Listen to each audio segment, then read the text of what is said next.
Bapak-bapak, Ibu sekalian, selamat datang di acara Batik, Bincang Teknologi Informasi dan Komunikasi yang diselenggarakan oleh Dewan TK Nasional atau Wantiknas. Nama saya Aswin Sasongko Sastro Subroto, anggota Dewan TK Nasional. Bapak, Ibu-ibu sekalian, teman-teman sekalian, hari ini kita mendapatkan tamu untuk acara ini yaitu Pak Sarwoto Atmo Sutarno, teman saya sejak dulu di Telkomsel, dan sekarang beliau jadi ketua saya di Masyarakat Telematika Indonesia, dan secara ex officio beliau juga adalah anggota Dewan TK Nasional. Kami persilakan Pak Sarwoto untuk memperkenalkan diri dan nanti kita akan bincang-bincang mengenai teknologi informasi dan komunikasi nasional di Indonesia. Terima kasih Pak Aswin, terima kasih atas kesempatan bisa bertemu di Batik Podcast Series yang sangat prominent ini dan berharap diskusi kita bisa bermanfaat untuk industri dan untuk masyarakat ICT di Indonesia. Saya Sarwoto Atmo Sutarno, eh, hari ini saya menjabat sebagai Ketua Umum Masyarakat Telematika Indonesia dan juga staf sus Menteri Kominfo Pak Budi Aristiadi. Terima kasih. Terima kasih Pak. Jadi kali ini kita bincang-bincang apalagi Bapak di Kementerian Komunikasi Informatika ini penting sekali Bapak Ibu sekalian sebab hal-hal terkait TIK ini banyak sekali dibicarakan di publik ini hari ini. Gak cuma di Indonesia, tapi juga di seluruh dunia. Ini pertama-tama kami mintakan masukan dari Pak Sarwoto tentang infrastruktur TIK ini Pak. Ini sebetulnya menurut Bapak ini siapa aja yang butuh infrastruktur TIK ini? Yang paling butuh barangkali? Publik, government, dan lain-lain? Atau siapa lagi gitu? Militer barangkali? Kami persilakan Pak Sarwoto. Ya, terima kasih. Hari ini kita membicarakan tentang kebutuhan infrastruktur publik, ya. Khususnya infrastruktur ICT tentunya ya. Dan kita ingat G20 baru saja ditutup di Bali dan diteruskan di India, di mana pada waktu beberapa bulan yang lalu kita mengikuti G20 di India, mereka sangat concern sekali tentang kesiapan digital infrastructure publik ini ya. Nah, ternyata pada hari ini kalau kita berbincang tentang infrastruktur digital publik, ini bukan hanya infrastruktur yang dibutuhkan oleh pemerintah, tetapi juga yang dibutuhkan oleh masyarakat secara lebih luas gitu. Nah, tentu ini menarik apa yang akan menjadi tantangan ke depan, sebab hari ini kita tahu bahwa digital itu sudah menjadi living enabler, ya. Jadi setiap kali kita bicara digital, kita akan menyentuh hampir semua orang untuk membantu kehidupannya. Oleh karena itu membicarakan tentang infrastruktur digital untuk publik ini, kita akan berbicara nanti ujungnya itu sehat atau enggak, bagaimana sustainability-nya, bagaimana mendukung transformasi digital itu sendiri, dan pada ujungnya adalah apakah ini akan benar-benar membantu untuk pertumbuhan ekonomi kita. Ya, saya rasa ini kalau ditanya tadi ini kebutuhan siapa, ya kebutuhan semua orang dan instansi, baik ke pemerintah maupun swasta. Ya itu menarik Pak, publik ini Pak. Ya. Kalau pemerintah jelas lah ya, siapa gitu. Swasta juga jelas. Kalau publik ini kan macam-macam ya Pak ya. Publik ini ada yang publik yang sudah sangat advance gitu, ngerti segala macam mengenai TIK, ada publik yang masih baru belajar literasi digital Pak. Nah ini bagaimana Bapak mempersiapkan infrastruktur untuk publik yang quote unquote level pengetahuannya juga bermacam-macam ini Pak. Bahkan daerahnya pun juga bermacam-macam dari Sabang sampai Merauke. Bagaimana Bapak menyikapi infrastruktur untuk publik yang sangat heterogen di Indonesia ini?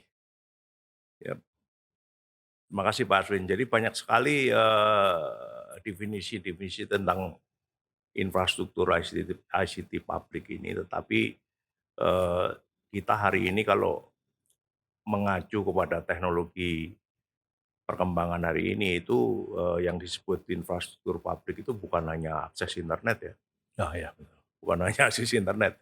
Jadi kita, membicarakan juga sudah naik kelas sedikit, yaitu tentang data center dan cloud itu masuk juga sebagai infrastruktur publik gitu. Apa itu, buktinya adalah buktinya setiap kali kita ini mengambil, foto atau video, Anda bisa nyimpannya di tempat public cloud ya, itu siapapun, bisa menyimpan data pribadinya juga ke sana. Kemudian bukan hanya, anak sekolahan, tetapi juga pegawai, juga perusahaan, dan juga instansi pemerintah gitu.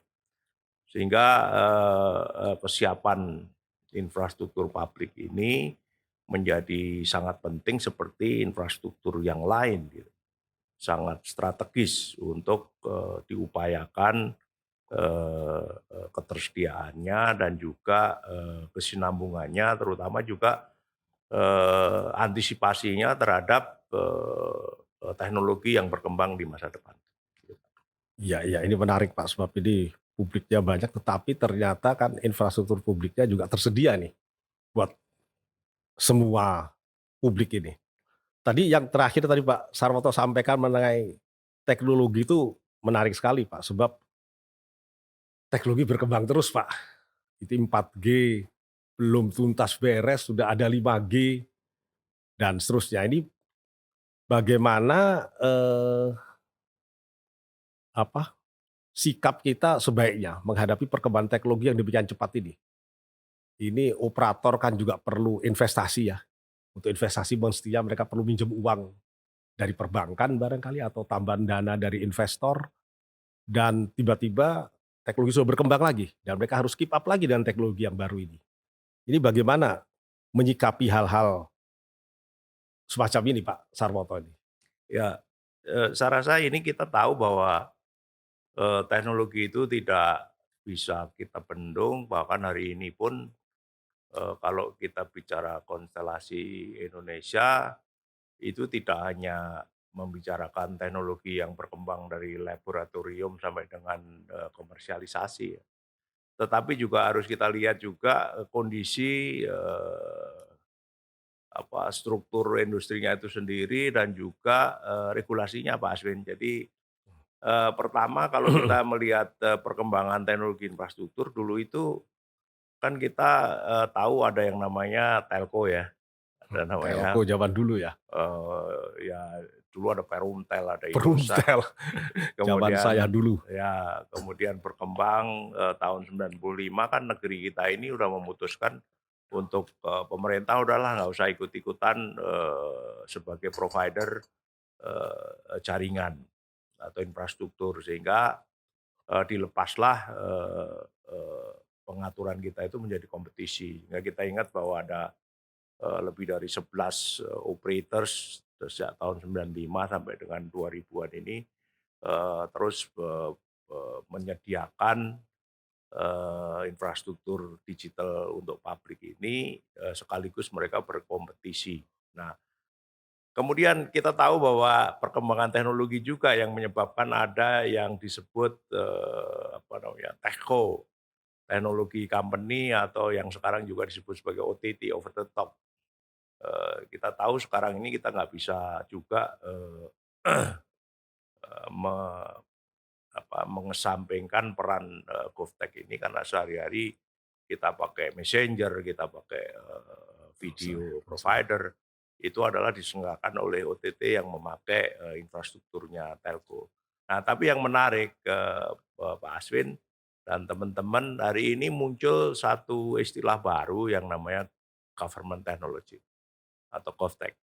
Nah, dengan GovTech ini yang sebenarnya di Indonesia sudah diterjemahkan sebagai sistem pemerintahan berbasis elektronik ya, SPBE atau e-government. Nah, ini memaksa government itu sekarang menjadi operator gitu. Jadi Iya, iya, iya. setelah, sekian puluh tahun kita itu, kompetisi, maka sekarang, pemerintah bukan hanya, bertindak, sebagai regulator saja, tetapi, pemerintah mulai, menyediakan diri untuk, membeli satelit, ya kan, memakai satelit, kemudian juga, daerah-daerah, terluar, 3T itu, dengan akses-akses internet. Sehingga, pemerintah sendiri sekarang sibuk sekali untuk, membenahi dirinya di dalam digitalisasi ini, karena mereka percaya, kita semua percaya bahwa dengan, digitalisasi maka, fungsi-fungsi pemerintahan itu akan menjadi semakin transparan, semakin efisien untuk pelayanan kepada masyarakat. Sehingga sekarang ini, kalau kita bicara digitalisasi menjadi suatu lahan, 3 Pak, tiga institusi besar, ya. Satu, adalah, operators, yang kedua, para, OTT GovTech, yang kedua dua adalah OTT, teknologi company, yang ketiga adalah pemerintah itu sendiri. Dan ini berinteraksi dan berkolaborasi dengan memanfaatkan yang ada ini. Yang ada itu sekarang ini hampir 90% lebih infrastruktur ICT itu kan masih dikembangkan oleh, private. Ini posisinya. Sehingga, interaksi ini penting kita jaga, kita amati kesehatannya dan keberlangsungannya, Ya gitu ini Pak. benar. Senang ini dengerin cerita Pak Sarmo tadi. Bukan apa-apa Pak, sebab cerita Bapak itu membuat saya teringat dari mulai zaman dulu. Bapak cerita Perumtel itu kan saya dulu tahunya ya Perumtel, ya cuma satu itu aja. Tiba-tiba sekarang pilihannya macam-macam gitu kan. Kalau dulu saya mau nilpun ya 021, 022 itu aja. Tiba-tiba sekarang bisa pakai apa call, WA call lah, Instagram call lah, dan apa namanya 081 sekian gitu kan. Jadi ini Bapak ceritanya mengingatkan saya waktu kecil dulu ini. Tapi itu yang menarik tadi Bapak cerita Satria Pak. Ketika satelit Satria diluncurkan itu coverage TV menunjukkanlah bagaimana hebatnya satelitnya diluncurkan. Tapi yang menarik kemudian diskusi yang berlanjut ialah ketika, Bapak Menteri Kesehatan ketemu dengan, Elon Musk ya, dan membicarakan bagaimana Starlink bisa digunakan untuk puskesmas-puskesmas atau semacam itu, Pak. Nah ini pertanyaan yang kemudian beredar di masyarakat dan sering kita diskusikan secara teknis juga. Ini nanti setelah kalau Starlink jadi beroperasi di Indonesia, boleh beroperasi di Indonesia dan dijual bebas gitu ya, apa apa namanya, jasanya. Bagaimana nanti posisi antara space based apa, communication ini yang juga akan menggunakan OTT juga barangkali dia akan pakai internet, pakai OTT sehingga, eee, telekomunikasi over IP juga bisa terjadi. Nah, bagaimana nanti pola persaingan antara, operator yang sudah ada Pak, yang berbasis terestrial ini dengan, Satria sendiri yang juga pakai selain terestrial juga ada Satria juga Bapak tadi nyampaikan. Kemudian juga sudah ada juga sebetulnya satelit-satelit, dari dulu ya seperti yang konvensional apa Inmarsat lah, yang kemudian macam-macam lagi. Ini bagaimana Bapak melihat ini Pak, gambaran ekosistem, telekomunikasi, TIK keseluruhan ini yang tidak hanya secara teknologi berkembang, tapi juga bahkan teknologi yang memungkinkan komunikasi mulai terestrial, space base dan seterusnya. Gimana ini, Pak? Ya, jadi Pak Aswin, kita ini, apa namanya, yang bertahun-tahun, menggeluti kehidupan ICT ini, sebenarnya teknologi ini bisa kita cek ke, apa namanya, eee, perkembangan ke depannya itu sebenarnya ada, kalau saya percaya itu ada 4 Pak. Yang pertama, dia akan terus mempercepat, atau speed ya, kecepatan ya. Contoh nih, kita tahu ada tadi sebut ada 2G, 3G, 4G, 5G itu kan juga bicara kecepatan. yang tadinya awal kita mendefinisikan broadband itu hanya 2 megabit per second, sekarang udah 1 gigabit per second. Jadi yang dikejar orang tuh kecepatan. Yang kedua yang dikejar orang itu latensi. Ini kan ngomong infrastruktur ya, latensi. Latensi rendah. Jadi jangan sampai ada keterlambatan pada waktu, mengirim kembali suatu data dan seterusnya dengan quality yang bagus. Yang ketiga adalah teknologi itu akan mengejar storage. Hmm. Jadi kapasitas penyimpanan yang sebesar-besarnya karena, orang akan cenderung mengirim terimakan, data paketnya itu dalam jumlah yang sangat besar. Dulu kita, mengirim video yang volumenya 15 megabit aja udah bingung. Sekarang kita biasa tuh ngirim 20 megabit, kemudian 30 megabit. Jadi kan membutuhkan storage yang besar. Nah, yang ketiga ini, kita juga, membicarakan tentang coverage-nya, Pak. Ah, Jadi coverage. coverage itu bisa ditata, apakah dia meliputi, suatu area tertentu, ya, contoh 3T juga coverage tuh. Atau satu provinsi tertentu, satu daerah tertentu, atau global gitu. Nah, 4 hal ini menyatu Pak, sekarang ini. Oleh karena itu, kalau kita lihat tren hari ini yang Bapak, tanyakan tentang, satellite business, satellite operators, itu akan melihat 4 hal itu, ya kan. Jadi contoh tadi Satria kan kita membicarakan kecepatan yang sudah, mendekati 100 megabit per second. Mhm. Capacity-nya 150 gigabit, Satria tuh. Luar biasa. Coverage-nya, national coverage, apa namanya, tercover semua, bahkan Asia Tenggara bisa bisa dilayani. Kemudian kalau kita membicarakan, loh ini ada loh kompetisi, kompetisi yang, high throughput satelit itu, tidak sekedar, bicara tentang kompetisi speed, latency, dan storage yang saya sampaikan.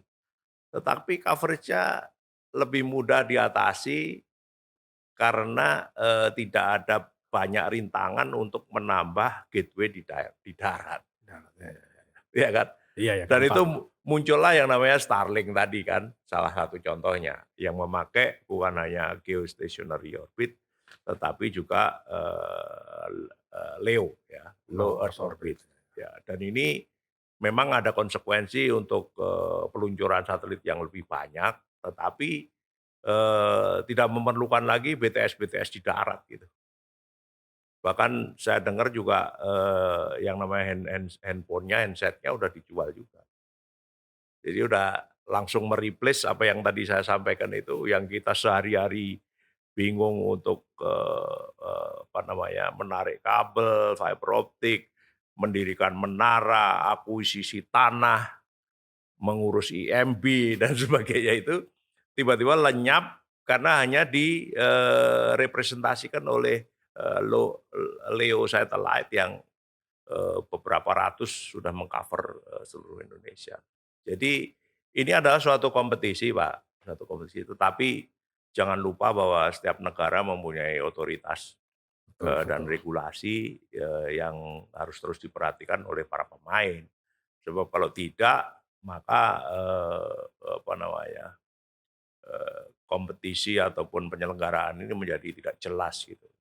Saya rasa semua harus menghormati, kedaulatan terhadap otoritas ini, ya. Dan kompetisi ini udah diatur di Indonesia, ya Pak Aswin juga pernah, eee eee, merilis juga beberapa regulasi di mana kita tahu tentang penyelenggaraan aja kita masih, firm sekarang ini tentang penyelenggara jaringan tetap, bergerak, Jaringan kemudian seluler, satelit, syarat tuh. atau, fiber optik pun sudah dibagi lagi, ada darat, ada laut, ada internasional, ada domestik, it's about coverage. Jadi selama, pendatang baru itu, obey terhadap kita punya, regulasi dan pemerintah juga obey terhadap benefit yang mau diberikan, ya, mungkin ini kita welcome, Pak.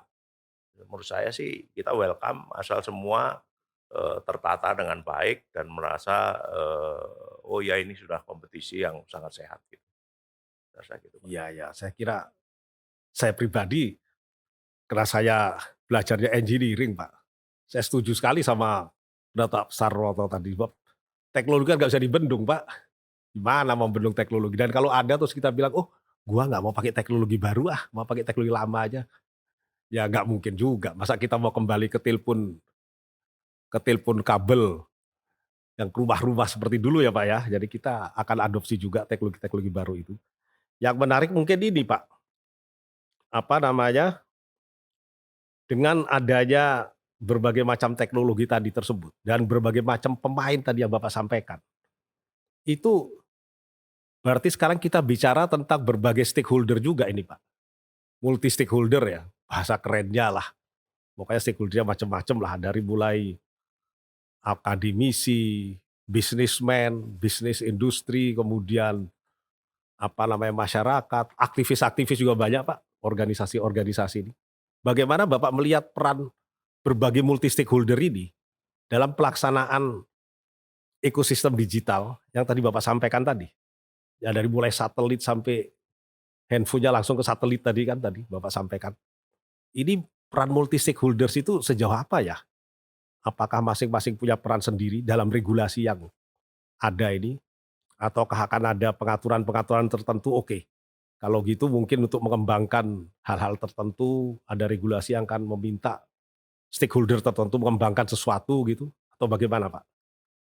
Ya terima kasih Pak Aswin. Tadi udah disampaikan di depan bahwa, kita membicarakan digitalisasi, kemudian membicarakan transformasi digital, kita mungkin membatasi diri dulu bahwa ini ujungnya itu harusnya membuat ekonomi digital kita itu meningkat. Betul betul, setuju setuju. Jadi kita akan membicarakan, stakeholder ini adalah, kalau kita percaya bahwa digitalisasi ini akan meningkatkan, ekonomi kita, tentu, kita harus percaya ada satu konsep yang namanya Indonesia pengen jadi digital nation gitu.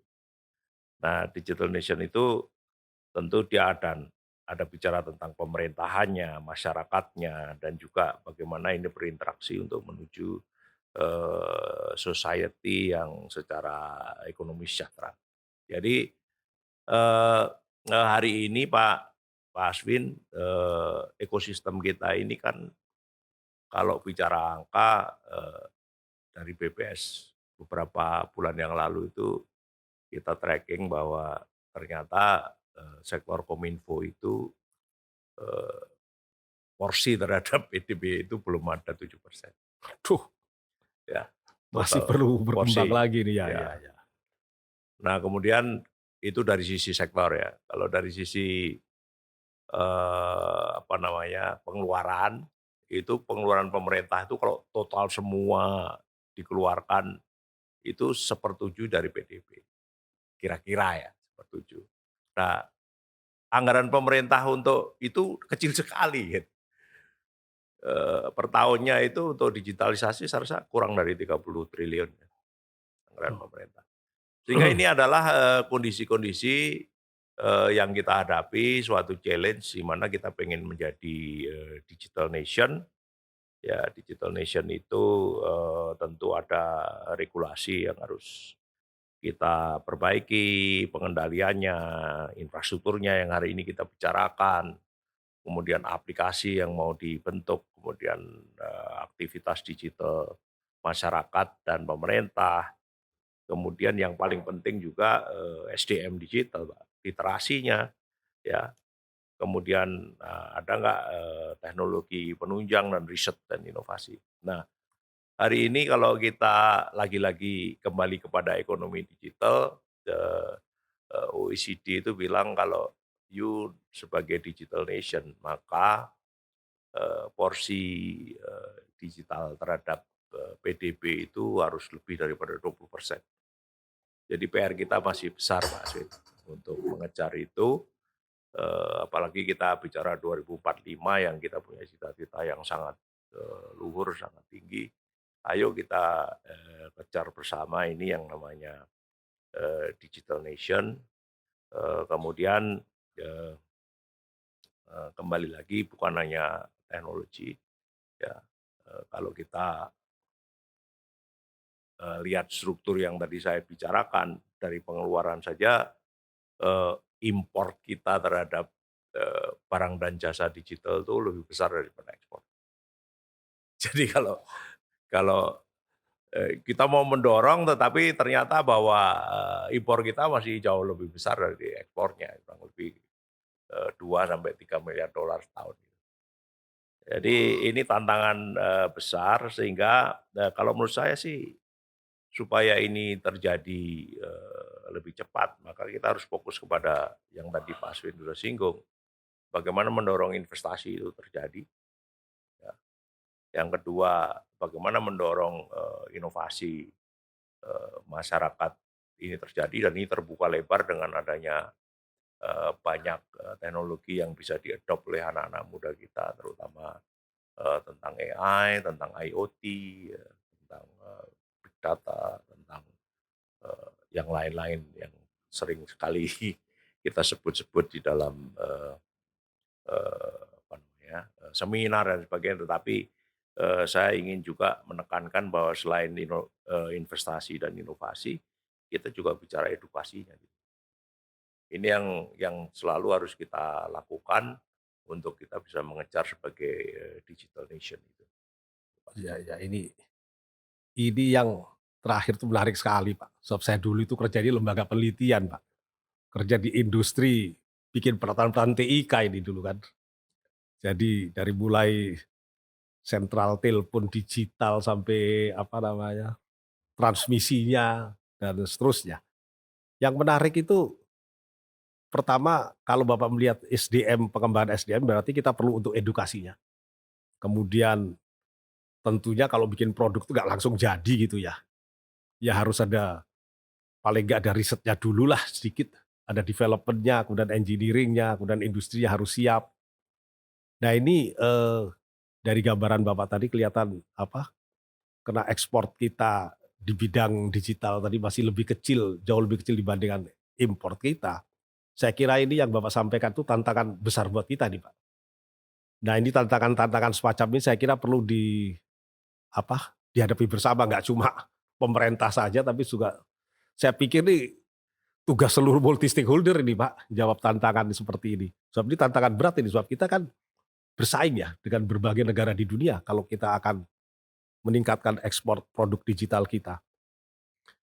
Ini menurut Bapak gimana itu ya? Apakah berarti pemerintah harus meningkatkan spending itu untuk risetnya, untuk development-nya, untuk education-nya, atau khusus mengenai pendidikan vokasinya barangkali harus apa, ditingkatkan supaya dengan target tadi itu Pak, ya kalaupun kita tentu kita harus import juga, nggak mungkin ada saya pikir di dunia ini nggak mungkin ada negara yang 100% bikin barangnya sendiri itu nggak juga ya. Tetapi paling tidak ada keseimbangan antara ekspor dan impor produknya, Pak. Ini apa ada program-program khusus yang ingin Bapak sampaikan yang penting tuh dikembangkan gitu untuk edukasi ini? Vokasinya kah atau risetnya, kemudian development-nya, engineering-nya, bagaimana Pak Sarwoto? Ya ini di titik ini Pak Aswin, saya melihat di tataran policy itu sebenarnya sudah banyak sekali inisiatif ya. Banyak sekali kita dengar bagaimana hilirisasi, bagaimana matching program, kemudian bagaimana TKDN, ya, lebih besar maka kita lebih dihargai. Jadi banyak sekali sebenarnya inisiatif ini, tetapi kita tahu negeri kita ini sebenarnya ICT itu masih tetap enabler yang faktor pendorongnya itu kita harapkan lebih dari 10%. Karena negeri kita ini kan negeri natural resources, Pak. Ya, itu satu. Kemudian yang kedua, kalau kita bicara tentang inovasi itu, ya inisiatif ini tinggal konsistensinya sih sebenarnya. Mhm, Karena banyak ide-ide tentang sandbox, ya, regulation sandboxing ya. sandbox, bahwa oh nanti perizinan kita sederhanakan, tetapi sampai hari ini eh, apa namanya, perizinan itu masih menjadi suatu persoalan Mmm, untuk menghilirisasi. menghilirisasikan inovasi gitu. Jadi Kalau ini satu visi saya rasa, janganlah kita ada blocking-blocking, untuk, soal perizinan, soal dorong. Karena apa? Kalau kita membicarakan inovasi, contoh nyatanya itu adalah kita mempunyai keinginan untuk mempunyai 1.000 startup yang berhasil, itu contoh ya. Contoh Betul betul. inisiatif nih, 1.000 tet startup yang berhasil eee, penting ini. penting. Padahal kita tahu hari-hari ini ada orang mengevaluasi startup itu tidak lebih dari 20% yang berhasil, iya kan? Ya Oh, ada betul. adik-adik ini mempunyai, inisiatif, bikin startup, apapun lah dari A sampai Z, ternyata banyak sekali faktor yang membuat dia gagal gitu. Hanya 20% yang berhasil. Nah, ini juga bisa menjadi perhatian utama, dari, pemerintah khususnya, terutama terhadap, policy-policy yang debottlenecking itu, Pak. Kita tahu banyak, bottleneck-bottleneck ya bagaimana kita, buka ini, secara nyata. Contoh nih, Pak, kalau kita kembali lagi ke infrastruktur ya, itu kan sekarang banyak keluhan dari, penyelenggara infrastruktur tentang tingginya, yang namanya regulation charge, Oh, ya ya ya, oke oke. beban regulasi, ya. Nah, karena apa? Ada BAP frekuensi, ada BAP Justel, BAP ini belum pajak-pajak yang lain, ya. Ini, menyebabkan beban regulasi mereka menurut teman-teman ATSI itu udah lebih dari 12% ini untuk keseluruhan beban dia gitu. Nah Ya, ini, sudah saatnya untuk, melihat kembali untuk salah satu debottlenecking ini adalah, eee, apa namanya, beban regulasi dikurangi dan pemerintah sudah sangat aware terhadap ini, kita berharap ada suatu pendekatan baru di mana mengedepankan benefit daripada profit yang diperoleh daripada industri gitu ya. Jadi ini, salah satu yang perlu, kita dorong, kalau infrastrukturnya tersedia maka, konstelasi inovasi tadi, anak-anak muda kita ini kan sudah ndak mungkin mengejar inovasi di bidang infrastruktur, Pak. Jadi betul. inovasi yang terbuka saat ini itu buat, adik-adik kita, apa namanya, inovator itu adalah justru di, application, Mhm. platform application yang bisa dikejar nilai tambahnya di situ. Nah ini tinggal kita lagi-lagi debottlenecking terhadap, apa namanya, peraturan-peraturan yang memberi insentif kepada UMKM, kepada teman-teman, yang mempunyai ide. Sekarang banyak sekali. Mengapa disebut Internet of Things misalnya. Internet of Things itu basisnya adalah sensor. Nah hidup Ya, kita ini semuanya disensor nih. Kita jalan, di jalan ada sensor, ya toh. salah jalan difoto, Di Pak, foto sensor ditilang. lagi, sensor lagi kan. Sampai dengan, meter PLN pun itu dari sensor, dari IoT. Jadi ini sangat terbuka luas. Dan itu sangat menjadi, potensi besar untuk, peneliti-peneliti kita, baik yang sedang belajar di, universitas perguruan tinggi, kemudian mentransformnya menjadi suatu inovasi yang bisa dikomersialisasi. Jadi ini kesempatannya hanya di situ, Pak, untuk mengejar yang tadi kita sampaikan, impor lebih banyak daripada ekspor. Ya Kita ya. ndak mungkin lagi mengejar sangat basic, misalnya membuat chip yang sangat Bikin canggih chip, itu betul udah bisa. terlambat kita. Jadi kita lebih baik mulai dari yang bisa kita lakukan, yaitu, Ya ya. di level aplikasi. Paling nggak di situ aplikasi dan kemudian mungkin konten juga ya, Pak, ya, di Ya, atas aplikasi dan kalau kita konsentrasi di situ mungkin kita bisa lebih banyak mengekspor. Iya. Baik, Pak, ini waktunya sudah hampir habis ini mungkin sedikit aja, Pak, terakhir.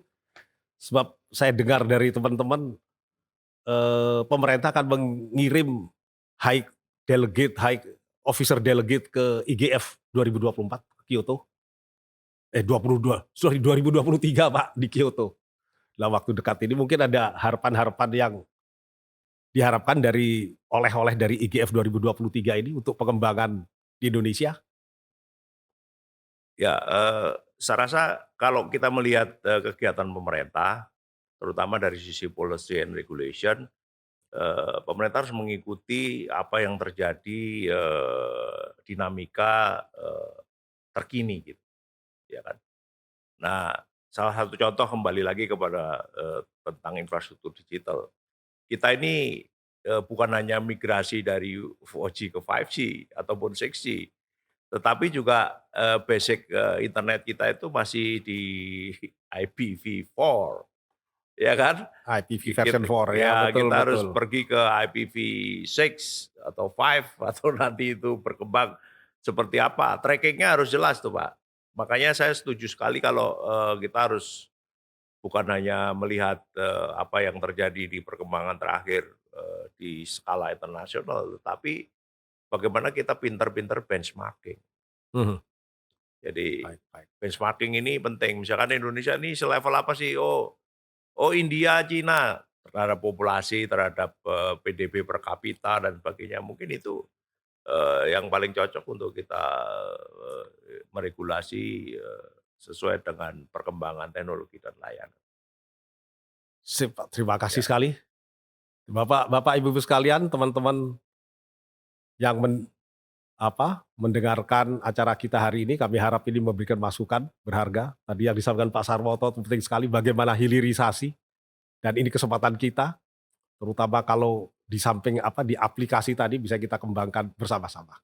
Dan ini saya kira tugas-tugas para generasi muda kita, milenial kita, termasuk tentu para senior juga yang menyiapkan regulasinya juga ini, Pak. Baik Bapak Ibu sekalian, dan terima kasih sekali lagi Pak Sarwoto bisa hadir pada acara batiknya dari Dewan TK Nasional kali ini. terima kasih Pak Aswin atas kesempatannya. Semoga, Wantiknas terus, berkibar untuk memberikan, masukan yang positif dan konstruktif untuk perkembangan, transformasi digital dan digital ekonomi di Indonesia ini. Terima kasih atas kesempatannya, mudah-mudahan kita bisa berjumpa lagi di kesempatan yang akan datang. Terima Terima kasih kasih. sama-sama.